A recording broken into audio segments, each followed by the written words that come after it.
Geneva. Tuesday, March 14th, 2012. She had him. 4 months she'd spent preparing, 4 months with a different name, a different walk, a different way of laughing at jokes that weren't remotely funny. 4 months of becoming someone else so completely that she'd started dreaming in that someone else's voice. And now it was Tuesday morning. The man she'd been sent to kill stood 12 meters away, back to the window, coffee in hand. Completely unaware that the woman sitting across the cafe reading a novel had memorized the precise angle required to make what happened next look like it had happened somewhere else. 12 meters. She'd practiced at 40. 1 minute and perhaps 20 seconds before the window closed. She didn't move. Not because she was afraid. Fear was a variable she'd learned to discount the same way a pilot learns to discount turbulence. Present, noted, irrelevant to the task. She didn't move because 3 days earlier she'd found something. Something that changed every calculation she'd spent 4 months building. The man standing 12 meters away with his coffee was worth more to everyone, including the people who'd sent her, alive than he would ever be dead. She'd transmitted this assessment twice. Both times the answer came back the same. One word: proceed. She closed her book, stood up, left the cafe. She didn't look back at him. That decision cost her everything she'd built in 20 years. Her identity, her career, her name.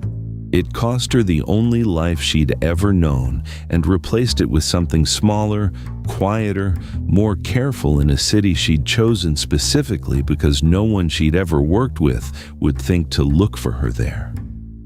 She'd been Elena Vasquez for 11 years when Harlan walked into her bookshop on a Tuesday morning and said 4 words that ended her.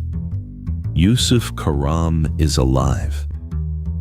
Here's what you need to understand about Elena Vasquez before she stops existing. She ran 7 kilometers every morning before Lisbon woke up, varied her route by exactly enough to avoid a pattern, not enough to look like she was avoiding one. She made bad coffee on purpose. Good coffee made people stay too long, and she'd learned before she was 30 that the most dangerous thing in any room is a person who stays too long. She had 1 cat she'd never named, a balcony where she grew tomatoes she always gave away, because she'd never allowed herself to grow attached to the things she grew. These weren't personality traits, they were engineering. Careful, deliberate engineering of a person who understood that the distance between safety and exposure is almost always one overlooked detail, one moment of genuine comfort, one Tuesday morning when you stop varying your route because the weather is good and you're tired and nothing bad has happened in 11 years, so perhaps nothing bad will happen today either. She hadn't had that Tuesday morning yet. She'd been waiting for it, the way people who've survived a long time wait for the thing that will eventually end their survival. Not with fear, with a kind of professional respect for the mathematics of it. You can't be careful forever. Careful is a practice, not a guarantee. 11 years is a long time to practice anything without a single lapse. Harlan was perhaps 60, with a face that had once been handsome and had settled into something more useful, forgettable. He wore a linen jacket too warm for Lisbon in April, which meant he'd come from somewhere colder without time to change. Trip decided recently. Something had shifted that made finding her suddenly urgent. She knew he wasn't a tourist because tourists look at the books. He looked at the exits. He picked up a novel, held it the way people hold objects when they're trying to belong somewhere they don't belong. Then he said, in English that revealed nothing about where he'd grown up, "The Pessoa collection in your window. Is it original?" "No," she said. "I bought it at a market in Alfama for €8. He looked at her for a moment, confirming something he already knew. Most people would have said yes. "Most people are trying to sell something," she said. "I'm trying to run a bookshop." She made him coffee. Good coffee this time, because it no longer mattered how long he stayed. The conversation that was about to happen would happen regardless of the coffee. She'd learned long ago that small comforts before difficult things aren't weakness. They're data collection. You learn more about a person in the 2 minutes before a hard conversation than in the conversation itself. His name, he said, was Harlan. She didn't believe this, but she accepted it the way you accept any provisional assumption, carefully and without weight. Then he put a photograph on the counter. She looked at it without touching it. The man in the photograph was mid-50s, heavier than she remembered, gray where he'd been dark. Standing outside a hotel in a city she placed immediately and precisely because she'd spent 4 months learning every street in it 11 years ago, and certain knowledge doesn't degrade with time. It sharpens, becomes the thing your mind returns to when it has nothing else to do. He was standing outside a hotel in Geneva, and he was looking directly at the camera. He knew the photograph was being taken, she said. Her voice was exactly what it always was. She'd practiced this too, though she hadn't known until this moment what she'd been practicing for. "Yes," said Harlan. "He wanted you to bring it to me." Harlan was quiet for a moment, the kind of quiet when the answer is yes, and you're deciding whether saying yes out loud changes something you're not ready to change. "We believe so," he said. She looked at the photograph for 3 more seconds. In it, Yusuf Karam wasn't smiling, wasn't afraid. He was simply looking at the camera with the expression of a man who's been waiting for something for a very long time and has recently received confirmation that the wait is almost over. She recognized the expression. She'd been wearing it herself for 11 years. "Who is trying to kill him?" she said, Harlan told her. She listened the way she always listened, completely, without preparing her response. A response prepared during listening is a response to what you expected to hear, not to what was actually said. The difference between those two things has killed more careful people than carelessness ever has. When he finished, she was quiet for a long moment. Outside, a tram went past.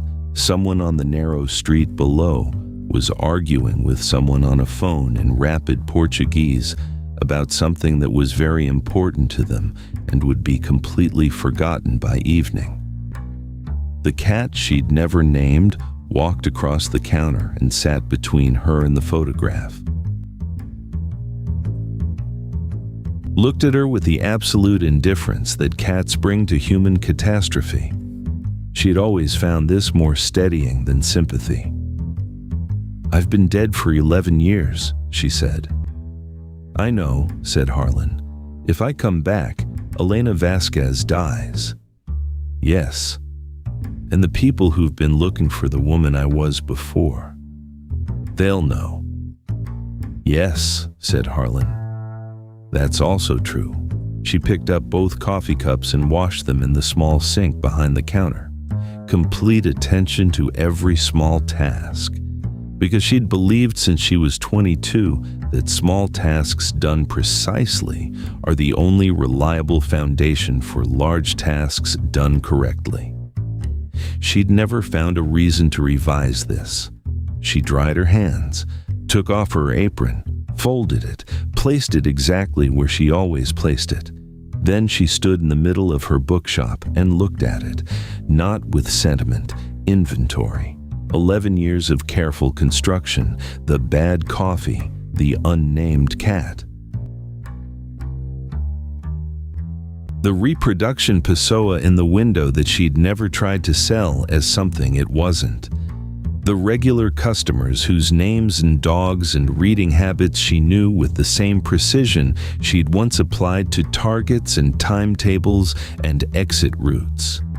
A life that had almost felt like a life. The regular customers, she said. There's a woman named Dona Margarita who comes every Thursday. She asks for recommendations, but she never takes them. She wants to talk about her husband who died 4 years ago. Just let her talk. Harlan nodded. She walked to the back office, opened the bottom drawer, removed a passport, a phone, and a small gray case she hadn't opened in 11 years, but had checked every 6 months with the discipline of someone who didn't believe in almost ready. She opened the case, checked everything inside it. Everything worked. Of course it did. She'd always known, in the part of herself that she'd never managed to make into Elena Vasquez, that Tuesday morning in Geneva wasn't the end of the story. She'd just spent 11 years hoping she was wrong. She wasn't wrong. She closed the case, walked out of the bookshop without looking back. Looking back at things you're leaving is a habit, and habits, she'd learned this before she was 30, are how careful people die. Chapter 2. The Man Who Knew She Was Coming. 3 weeks ago, Yusuf Karam watched a man die who wasn't supposed to die. Context matters here. The man's name was Theodore Frank, 61 years old, retired Swiss banker. Tuesdays, he played chess in the Parc des Bastions in Geneva. Thursdays, he visited his daughter in Zurich. Sunday mornings, he read in the same armchair by the same window in his apartment on Rue de Rive. He wasn't an intelligence asset, not a courier. Had no operational value to anyone in any organization that Yusuf Karam was aware of. He was simply a man who'd once, 14 years ago, had a 40-minute conversation with Yusuf Karam in the bar of the Hotel Beau Rivage, who'd given him his business card, who had no memory of this conversation whatsoever, because it had been entirely unremarkable. Theodore Frank was shot on a Tuesday morning in the Parc des Bastions at 9:47 while setting up his chess pieces. Single round, long range. The chess pieces were still in his hands when he fell. Yusuf Karam read about it in the newspaper the following morning and understood immediately what it meant. Whoever was coming for him now wasn't conducting surveillance. Surveillance requires patience, and patience requires time. Whoever had killed Theodore Frank had already decided they didn't have time. They were burning the edges. Eliminating every peripheral contact, every faint historical connection, every person who'd ever existed within 40 minutes of Yusuf Karam's life, working inward toward the center with the systematic patience of a person who's been given a deadline and a budget, and no restrictions on methodology. Theodore Frank had a daughter in Zurich who wouldn't see her father on Thursday. Yusuf Karam had perhaps 3 weeks. He ordered breakfast. A man who stops eating when he's afraid is a man who won't be functional when functionality becomes the only thing standing between him and what had happened to Theodore Frank in the Parc des Bastions. He looked out at the lake and made the decision he'd been refusing to make for 11 years. He was going to need her. Here's what you need to understand about Yusuf Karam before you decide what kind of man he is. Born in Beirut in 1967. His father was an architect who believed that the most important part of any structure was not the part you could see, but the part you couldn't. Load-bearing elements hidden inside walls. The decisions made before the first stone was laid that determined whether the building would still be standing in 50 years. Yusuf Karam had applied this thinking to his entire life, which is why, when he was recruited at 23, he'd done something no one had asked him to do, and no one had anticipated, and no one had discovered in 30 years of looking. He'd built a second foundation underneath the first one, a completely separate architecture of information, relationships, and documentation that existed below the level of everything his handlers knew about him, below the level of everything his enemies knew, below the level of everything that any database in any intelligence service on Earth contained about a man named Yusuf Karam. He'd built it slowly, over decades, with the patience of his father, measuring a foundation before the first stone. And what he'd built in 30 years of careful invisible construction was the most complete documented account in existence of an operation so large and so long-running that the people who'd initiated it were mostly dead now. The people who'd inherited it didn't fully understand what they'd inherited. The people trying to kill Yusuf Karam were trying to kill him specifically because they'd recently begun to suspect that somewhere, in some form they couldn't locate, this documentation existed. They were right. It existed. And here's the thing Yusuf Karam had understood for 11 years, the thing that had kept him alive through sheer force of structural logic. The documentation couldn't be destroyed without him. It wasn't in a safe, wasn't on a server, not in a location that could be raided or burned or wiped. It existed in a form that required him alive and present and functional to be accessed. Killing him didn't destroy it. It merely made it permanently inaccessible to everyone, including the people who needed it most. This had been his protection for 11 years. The problem, the specific problem that had arrived 3 weeks ago in the form of a chess player shot in the Parc des Bastions, was that whoever was coming for him now either didn't know this or didn't care. Both possibilities were equally dangerous. A person who doesn't know that killing you makes the thing they want permanently inaccessible will kill you anyway, out of ignorance. A person who knows and doesn't care has decided that the thing they want is less important than making sure no one else can have it either. Yusuf Karam had spent 3 weeks trying to determine which one he was dealing with. He hadn't been able to determine it.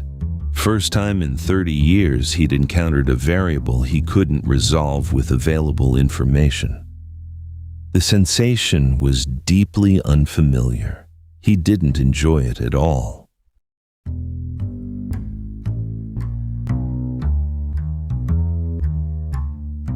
He'd known about her before she arrived in Geneva. This is the part that changes the shape of everything that came before it. He'd known she was coming, not because he had sources inside the organization that sent her, though he had sources inside most organizations that might plausibly send someone like her. He'd known because he'd been building a file on the woman who would eventually be sent to kill him for 4 years before she arrived. He believed, with the certainty of an architect examining load-bearing walls, that the most important threat to understand is not the threat in front of you, but the threat that hasn't yet materialized.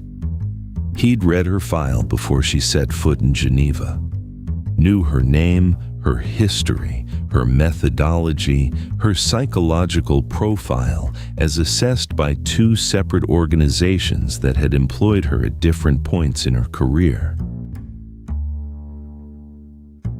He'd known that she was exceptional in ways that went beyond technical competence, which is common enough among people in her profession.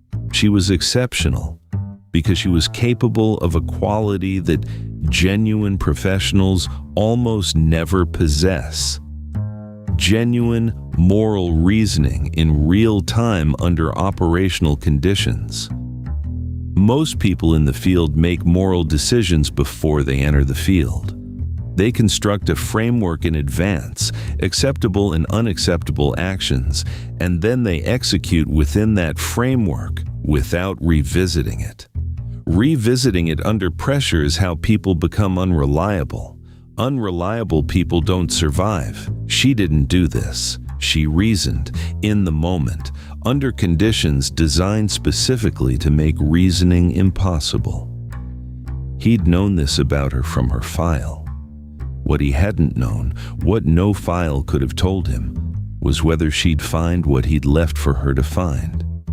He'd left it carefully. Not so obvious it felt like a trap. Not so hidden that a person without her specific quality of attention would locate it. Calibrated precisely to the profile of a person who reasons in real time and who, when something doesn't fit the operational logic, stops and asks why instead of proceeding because the mission requires it. He'd left it. Then he'd sat in that cafe with his coffee and waited. And she'd found it. And she'd stood up and walked out without looking back. In that moment, watching her leave through the cafe window, Yusuf Karam had felt something he would have dismissed as sentiment if it had happened to anyone else. But he recognized it, with the honesty he applied to all his calculations, as the closest thing to relief he'd experienced in 30 years. Someone had seen the second foundation. Someone knew what was actually load-bearing. He was standing at the window of room 417 when his phone showed one new message. The message was from a routing number that told him it had originated in Lisbon, had taken 11 minutes to reach him through 4 relay points, which meant it had been sent at approximately the time a woman in a bookshop would have finished washing 2 coffee cups and making a decision. The message was 4 words. What is the address? He looked at the message for a long moment, not because he needed to think about the address. He'd known the address for 3 weeks. He'd known it would be this address if she came, because there was only one address in Geneva that meant what this needed to mean. The cafe, same table if it was available, though he wouldn't specify the table because specifying the table was sentiment, and he was trying very hard to engage only in calculation. He thought about Theodore Frank, who'd given him a business card 14 years ago and had died on a Tuesday morning with chess pieces in his hands because of it. He thought about a woman who'd spent 11 years being someone smaller and quieter than herself in a city she'd chosen for its anonymity, who was now somewhere over the Atlantic becoming herself again for reasons that were going to cost her something significant, who'd agreed to those costs before she fully knew what they were. He thought about his father, who'd told him once when he was 9 years old and watching a building go up on a street in Beirut that would be rubble within 3 years, that the tragedy of good construction is that it outlasts the people who built it. He hadn't understood this when he was 9. He understood it now. He typed the address, added one sentence beneath it. Same table if possible. I will be there before you. He sent the message, looked at the lake. 3 weeks. Perhaps less now. Perhaps significantly less depending on variables he couldn't fully control. A condition he'd spent 30 years engineering his life to avoid. and which was now, unavoidably, the condition he was in. He was 56 years old, heavier than he'd been, hair gray. He'd spent 30 years being load-bearing in ways no one could see, holding up a structure whose existence most of the people it protected didn't know about. He was tired in the specific way people are tired when they've been strong for a very long time in secret. He allowed himself 30 seconds of this. Then, he straightened his jacket, picked up the gray case he'd packed 3 weeks ago and hadn't unpacked since, because unpacking it would have required believing the situation was more manageable than it was. He walked to the door of room 417 and paused with his hand on the handle. He didn't believe in omens. He believed in probability and preparation and the careful management of variables. He believed in foundations and load-bearing walls and the decisions made before the first stone that determine whether the building stands. But he paused for just a moment with his hand on the door, because whatever was on the other side of the next 72 hours was either going to resolve 30 years of careful invisible construction into something that mattered, or it was going to end in a park on a Tuesday morning with something still in his hands. He opened the door, walked out. Somewhere below, Geneva was cold and gray and entirely indifferent to what was about to happen in it. It usually was. That's why he'd chosen it. Chapter 3. What Geneva Remembers. At 14 minutes past 9 on a Thursday morning, a man named Olivier Sect was drinking coffee at a table outside a brasserie on Rue du Rhône when he noticed something that made him put his cup down very carefully and take out his phone. He didn't make a call. He opened an application and typed 4 words and sent them, put his phone back in his pocket, picked up his coffee again and looked at the street with the practiced indifference of a man who hadn't just done what he'd done. The 4 words were, "She is in Geneva." He'd been sitting at that table for 6 days, had a flight booked for the following Monday under a name that wasn't his name, a room in a hotel 2 streets away, a case under the bed in that room that he hadn't opened since he arrived, because everything inside it was already prepared, and opening it again wouldn't make it more prepared. Handling equipment unnecessarily before an operation is a habit that careful people don't have. He was a careful person. He finished his coffee. Didn't look at the street again. Didn't need to. She saw him. Not because he'd made a mistake.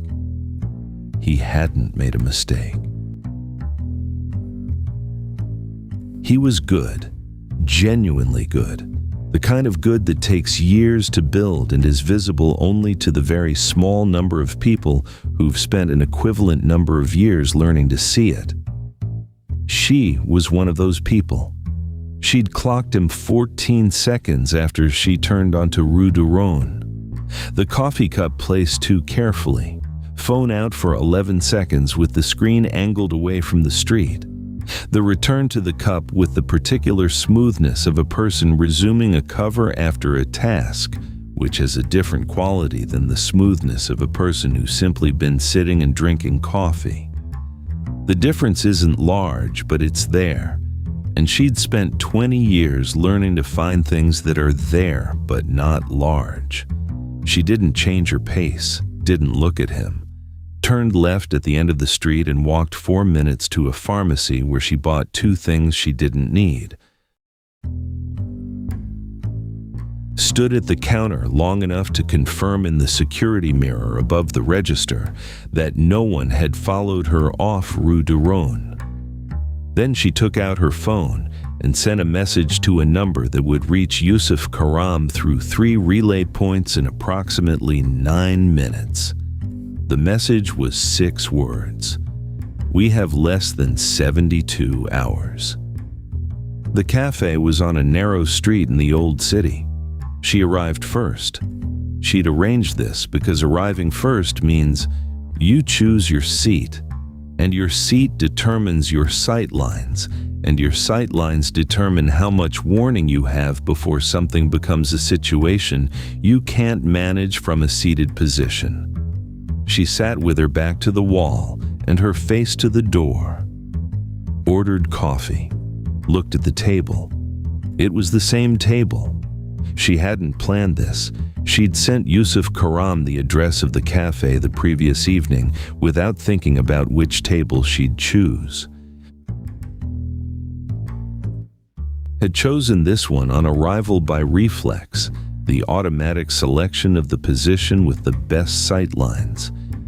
Had only understood after she sat down that the best position in this particular cafe was also the position she'd occupied every day for 4 months, 11 years ago, when a man 12 meters away had stood with his coffee completely unaware that the woman at the table by the wall had memorized the precise angle required to make what happened next look like it had happened somewhere else.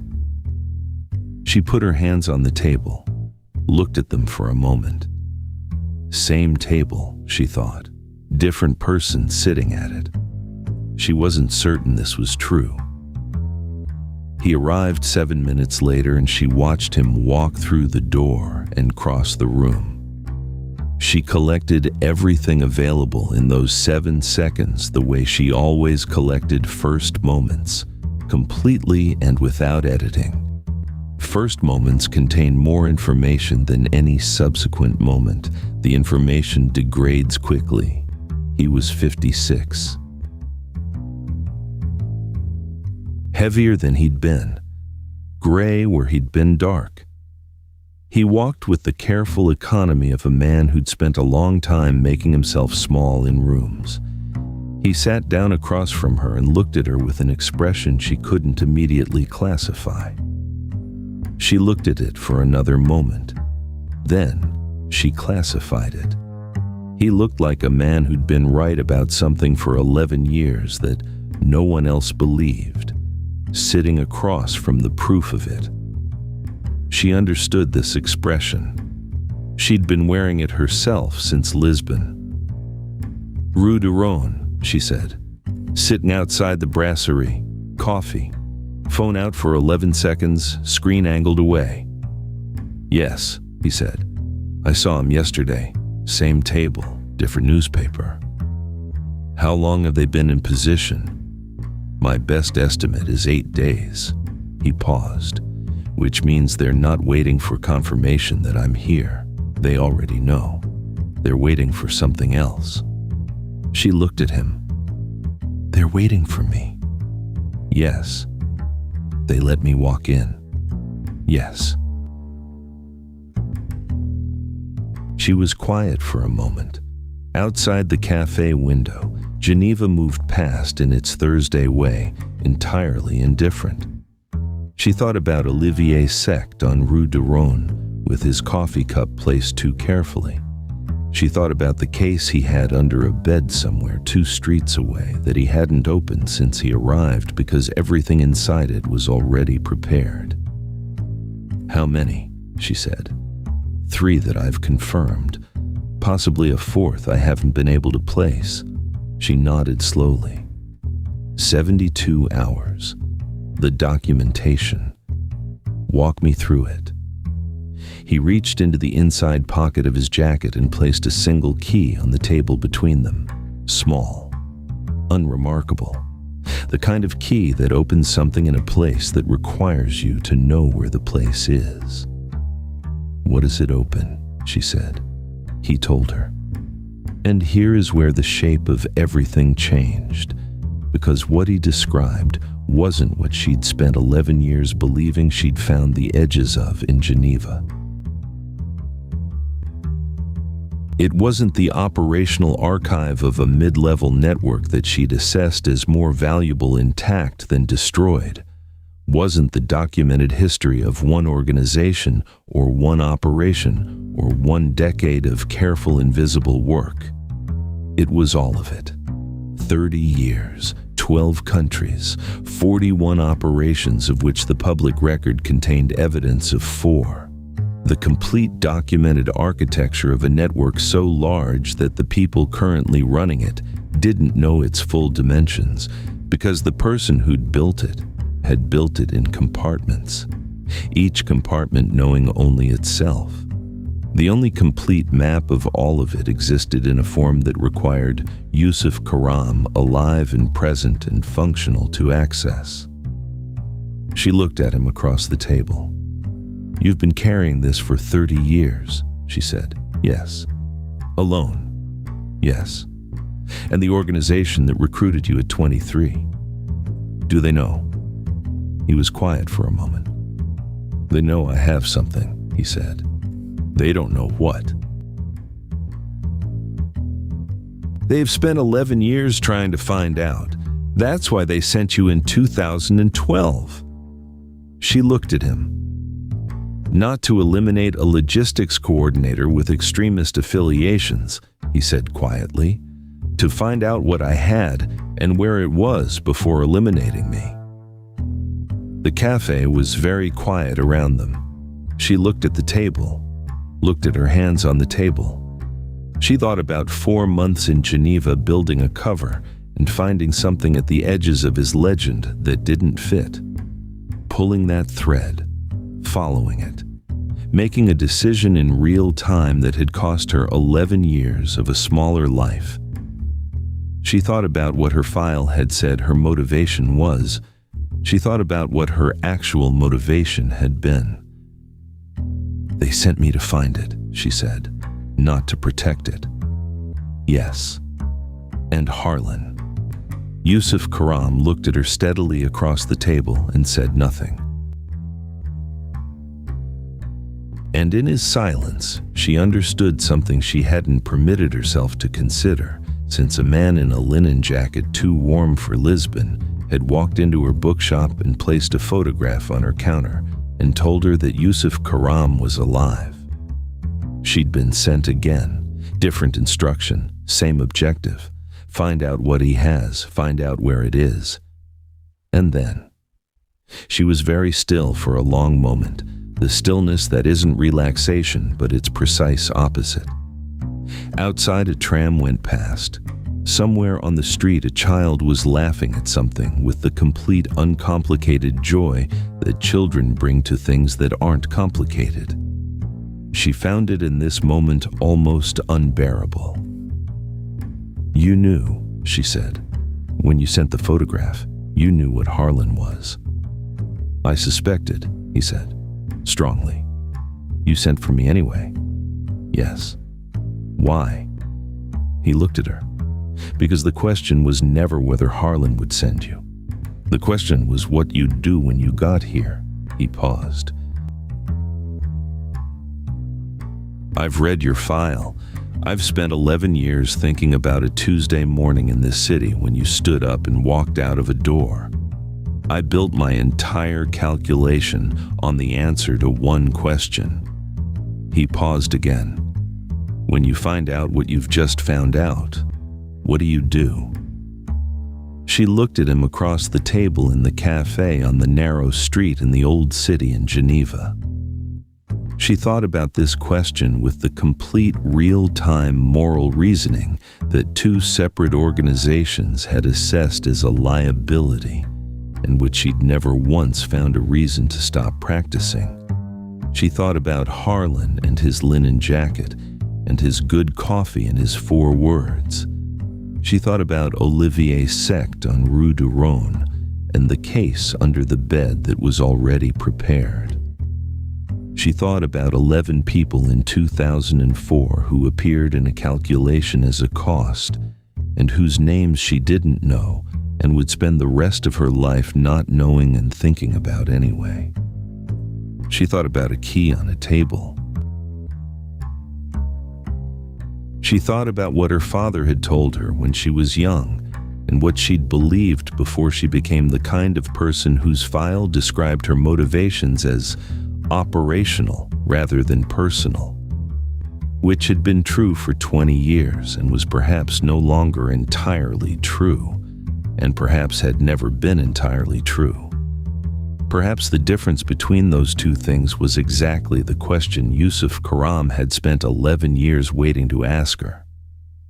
She picked up the key, held it, put it in her pocket. "The case under the bed," she said. "Olivier Sect, which hotel?" He told her. "I need 4 hours," she said. "After that I need a car, and I need you in it, and I need the location of whatever this key opens." "And Harlan," he said. She was quiet for a moment.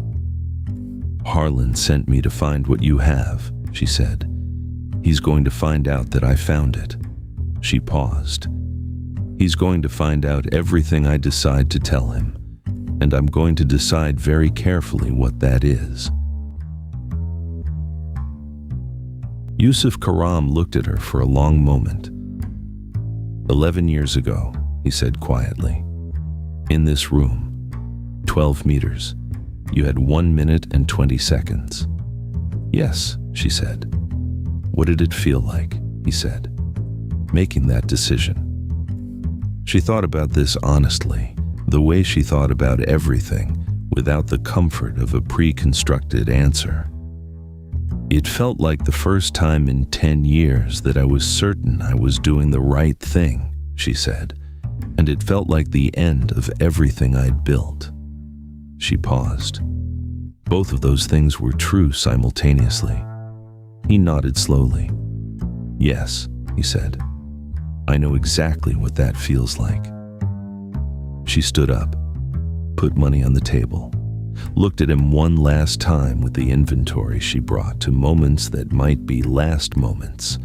She'd learned to treat all moments as potentially last moments, had found this not morbid but clarifying. "Same cafe," she said, 4 hours.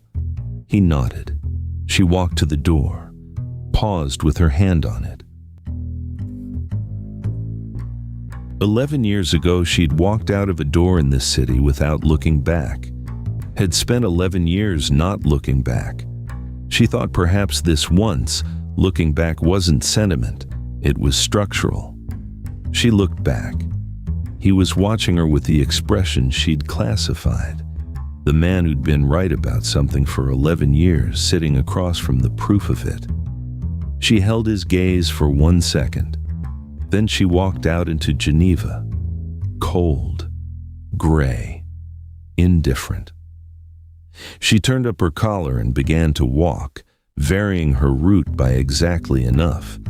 She thought about a key in her pocket, and a case under a bed, and 4 hours, and a man in a cafe who'd built 30 years of invisible load-bearing construction and had placed his entire survival on one question about one person. Had turned out to be right. She thought about whether she was doing this because the calculation was correct. She thought about whether the calculation being correct was the reason or the justification. She didn't resolve this. She walked. In the cafe on the narrow street in the old city, Yusuf Karam watched the door for a long moment after she left. Then he looked at the table. The money she'd left was exactly enough for both coffees. He didn't know why this specific detail landed in his chest the way it did. He wasn't a sentimental person, hadn't been a sentimental person for 30 years. Sentiment was a variable he'd learned to discount the same way she'd learned to discount fear, present, noted, irrelevant to the execution of the task. He picked up his coffee, looked out at the street. 4 hours. In 4 hours he'd find out if the calculation was right. In 4 hours, or sometime after, or sometime before, if Olivier Sect's case under the bed contained what he believed it contained, he'd find out if 30 years of invisible construction was going to hold the weight it had been built to hold. He thought about his father. He thought about a building in Beirut that had been rubble by 1974, and his father who'd built it anyway, because some things are worth building even if you can't guarantee they'll stand. He finished his coffee. He waited. Outside, Geneva moved past, cold and gray. Somewhere in it, a woman was walking with a key in her pocket and a decision already made, varying her route by exactly enough, becoming again the person she'd been before she was Elena Vasquez, which was a person whose file said one thing, and who was, in ways that mattered, and in ways that would never appear in any file, something else entirely. There's a version of this story where everything works, where 4 hours is enough, where the documentation reaches the people who need it, where the network that took 30 years to build takes considerably less time to come apart, where Olivier Sect's case under the bed stays closed. There's another version. Both versions exist in the 72 hours that follow a Thursday morning in Geneva, in a cafe on a narrow street in the old city, where two people who'd spent decades being load-bearing in secret looked at each other across a table and made the only calculation left available to them, which is to say, they trusted each other. Whether that was wisdom or something more desperate than wisdom, whether the key in her pocket opened what he believed it opened, whether the building holds. These aren't questions this story answers. They're load-bearing walls. Some structures you only find out if they hold when you put the full weight on them. She's walking, he's waiting, the weight is coming.